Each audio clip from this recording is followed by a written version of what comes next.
এক জঙ্গলে নাগনাগিনী একটা বড় গুহার মধ্যে বসবাস করত।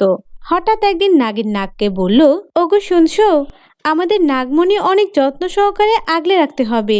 আমি ঝর্ণার ধারে গিয়েছিলাম পানি পান করতে, তখন দেখলাম একটা অসাধু লোক বলাবলি করছিল যে সাধু নাকি আমাদের নাগমণি চুরি করতে চায়। কি বলো তুমি এসব? তাহলে তো ঘোর বিপদ। এই নাগমণি চুরি করলে তো অনেক বড় বিপদ হয়ে যাবে আমাদের। নাগমণি ছাড়া আমাদের তো কোনো শক্তি থাকবে না। তাহলে এখন কি করব, কিছু ভেবেছো? হ্যাঁ, আমি ভেবেছি আমরা সাধারণ মানুষের মতো এখানেই পাশে একটা কুঁড়ে ঘরে বসবাস করব। তাহলে আর কেউ আমাদের চিনতে পারবে না, আর এভাবে আমরা ওই দুষ্ট সাধুর হাত থেকে বেঁচে যাব। হ্যাঁ, তুমি ঠিক বলেছো। তাহলে আমরা চলো বাইরে যেয়ে একটা খুব সুন্দর কুঁড়ে ঘর তৈরি করি, যেখানে আমরা থাকতে পারবো। এ কথা বলে নাগ নাগিন তাদের গুহা থেকে বেরিয়ে কিছুটা দূরে গিয়ে তাদের নাগমণি বের করে নাগমণিকে বলল, হে নাগমণি, তুমি আমাদের খুব সুন্দর একটা কুঁড়ে ঘর তৈরি করে দাও। নাগিনের কথা বলার সাথে সাথে সেখানে বড় সড়ো খুবই সুন্দর একটা কুঁড়ে ঘর তৈরি হয়ে গেল। এটা দেখে নাগিন ও নাগ অনেক খুশি হয়ে গেল। এবার চলো নাগমণি রক্ষার্থে আমরা দুজন মিলে সাধারণ মানুষের বেশে এখানে বসবাস করতে থাকি। নাগ নাগিন সে কুঁড়ে ঘরের মধ্যে চলে গেল। এভাবে তারা কুঁড়ে ঘরের মধ্যে থাকতে লাগলো। একদিন নাগ নাগিন একসাথে ঘর থেকে বেরিয়ে গেল। তখন তাদের মনি কুঁড়ে ঘরে ছিল। এমন সময় দুষ্ট সাধু তাদের ঘরের সামনে আসে আর বলতে থাকে, সেদিন আমি আড়াল থেকে দেখেছিলাম নাগমণি ব্যবহার করে এরা কুঁড়ে ঘর তৈরি করেছে। তখনই আমি বুঝেছিলাম এরা দুজন নাগ নাগিন, আর তখন থেকেই আমি সুযোগ খুঁজছিলাম। এখন এরা নাগমণিকে না নিয়ে বাইরে চলে গেছে। এই ফাঁকে আমি ওদের নাগমণি নিয়ে এখান থেকে পালিয়ে যাব। এ কথা বলে সাধু সেই কুঁড়ে ঘরের মধ্যে গেল। তারপর তাদের রেখে যাওয়া সেই নাগমণি নিজের হাতে তুলে নিল। নাগমণি সেই সাধু হাতে নিতেই নাগিন বলে উঠল, আমার মনে হচ্ছে কেউ আমাদের নাগমণিতে হাত দিয়েছে। সে কি, তুমি নাগমণি নিজের সঙ্গে করে নিয়ে আসোনি? ওই ভাঙা কুঁড়ে ঘরে রেখে এসেছো? কুঁড়ে ঘর তৈরি করার পর নাগমণি নিজের কাছে রাখতেই ভুলে গিয়েছিলাম, তাই তো ঘরের মধ্যে রেখে এসেছি। এখন কি হবে? আমার মনে হয় ওই দুষ্ট সাধু আমাদের ঘরে ঢুকেছে আর আমাদের নাগমণি নিয়ে সে পালিয়ে যাচ্ছে। তাড়াতাড়ি চলো।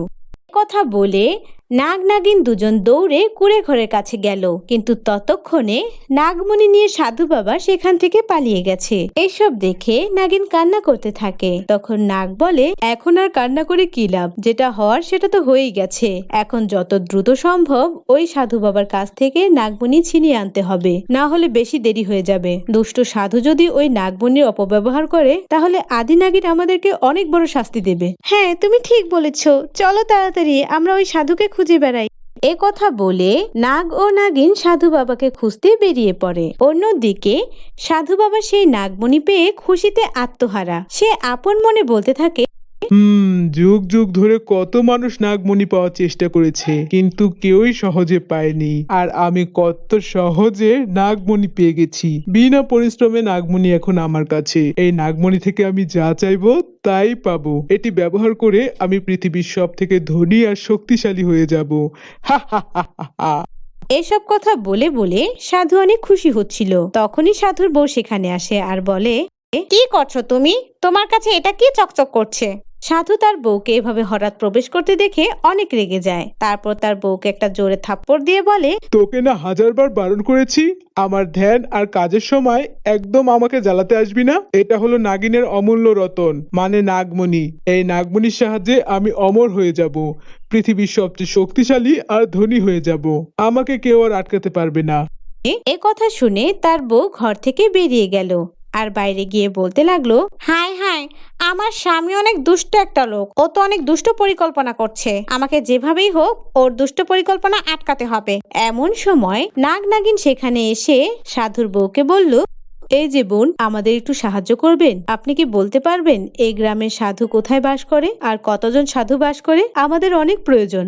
এই গ্রামে একটা দুষ্ট সাধু বসবাস করে, আর সেটা হলো আমার স্বামী। তাকে আমি কতবার বোঝাতে চাই এগুলো করো না, কিন্তু সে আমার কোনো কথাই শোনে না। আজকে দেখলাম সে একটা নাগমণি এনে ঘরের মধ্যে নিয়ে সেটা থেকে কি যেন করছে। আমি জানি সে কখনোই কোনো ভালো কাজ করবে না, খারাপ কাজ করাই ওনার অভ্যাস। আমার মনে হয় ওটাই সে দুষ্ট সাধু যাকে আমরা খুঁজছি। ও আচ্ছা, তাহলে আপনারাই নাগ নাগিন, কিন্তু আপনাদের দেখে মোটেও বোঝা যাচ্ছে না যে আপনারা নাগ নাগিন।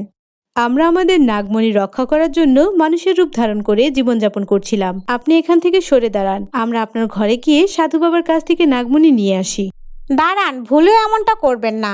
যেহেতু ওনার কাছে নাগমণি রয়েছে, আপনারা চাইলেও ওনার কাছ থেকে নাগমণি ছিনিয়ে আনতে পারবেন না। ও অবশ্যই নাগমণির অপব্যবহার আপনাদের উপরে করবে।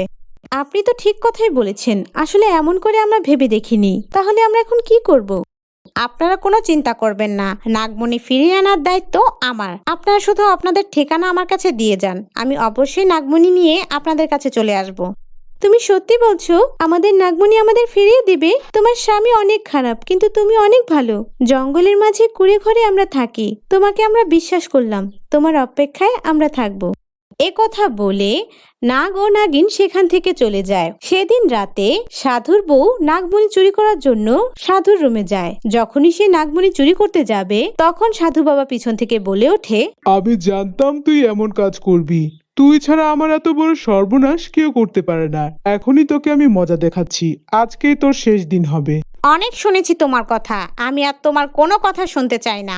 ও তাই নাকি? আমি তোকে এক্ষুনি মেরে ফেলবো।